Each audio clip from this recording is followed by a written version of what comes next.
Keep watch. This is municipal election year. The city of Topeka has the mayor's office and odd number council seats on the ballot. District 1 is among them. Let's take a look at the map. It is the pink area you see highlighted. It stretches from the Kansas River on the north, bumping from 6th to 17th to 10th on the south, and from Gage Boulevard on the west to Branner on the east. Incumbent Karen Hiller faces William Naeger in the November 4th election. Karen was with us last week, and William is here today. Welcome to you.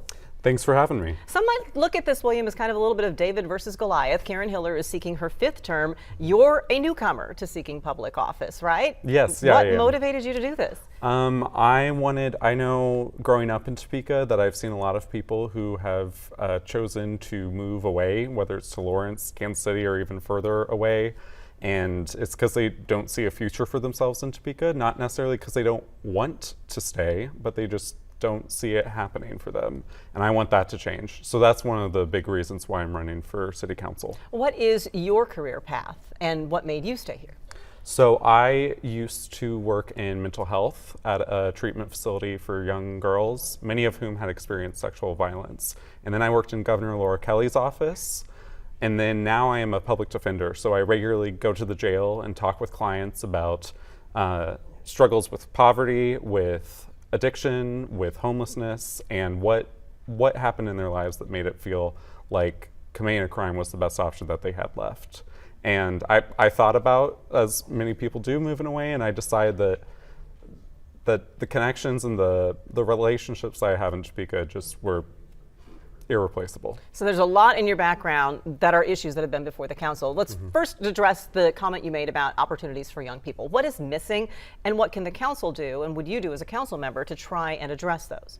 I think whenever anyone's thinking, whether they're younger or not, I think whenever anyone's thinking about where they want to live, they want a place where they and their loved ones can be happy, healthy, safe, and nearby. And so whenever it comes to safe at the city, we need to make sure that we're supporting our fire department, our police department, so that we can keep that public safety achieved. And then healthy, it may not seem like a city issue, but in parts of the district, we have some of the worst maternal mortality rates across the entire state. I'd like to see us do what we can to make sure that that is a number that's going in a positive direction. But also people want jobs. They want to make sure that they can see a future where they can work hard, work 40 hours a week, get a paycheck, and support their family, and then have some fun things to do after they're done working too. You had mentioned some of the conversations with people you have encountered in your line of work that had to do with affordable housing and income, those sorts of things. What has the governing body been missing in those arenas? One of the things is the Affordable Housing Trust Fund. The city has an Affordable Housing Trust Fund currently, but they haven't been putting money into it, and so it hasn't been used.